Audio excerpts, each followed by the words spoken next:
Hello, हम रमान उपमा अहाँ सब गोटा के प्रणाम आ स्वागत करै छी। एखन हम एक महुआ गीत सुना रहल छी। जँ नीक लागे तऽ लाइक शेयर कमेंट जरूर करब। शादी ब्याह के दिन आबि रहल छै और ओहिमे हंसी मजाक नहीं होय तऽ मन नहीं लागै छै। ताहि दुआरे हम आइ महुआ गीत सुना रहल छी। नीक लागे तऽ लाइक शेयर कमेंट जरूर करब। कनी बाजू यौ दुल्हा 1 2 3 कनी बाजू यौ दुल्हा 1 2 3 अहाँ माई के लेल हमर बाबू पीरी अहाँ माई के लेल हमर बाबू पीरी कनी बाजू यौ दुल्हा ABCD कनी बाजू यौ दुल्हा ABCD अहाँ काकी के लेल हमर काका रेडी अहाँ काकी के लेल हमर काका रेडी कनी बाजू यौ दुल्हा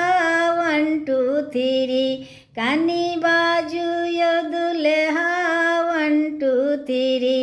अहाँ माई के लेल हमर बाबू पीरी अहाँ माई के लेल हमर बाबू पीरी कनी बाजू यौ दुल्हा ओ आ ई कनी बाजू यौ दुल्हा ओ आ ई अहाँ दादी के लेल हमर दादा राजी अहाँ दादी के लेल हमर दादा राजी कनी बाजू यौ दुल्हा 1 2 3 कनी बाजू यौ दुल्हा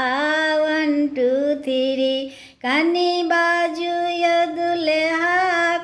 काकी की कनी बाजू यौ दुल्हा काकी की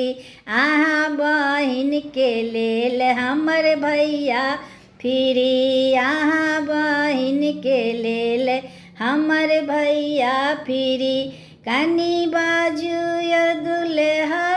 1 2 3 कनी बाजू यौ दुल्हा 1 2 3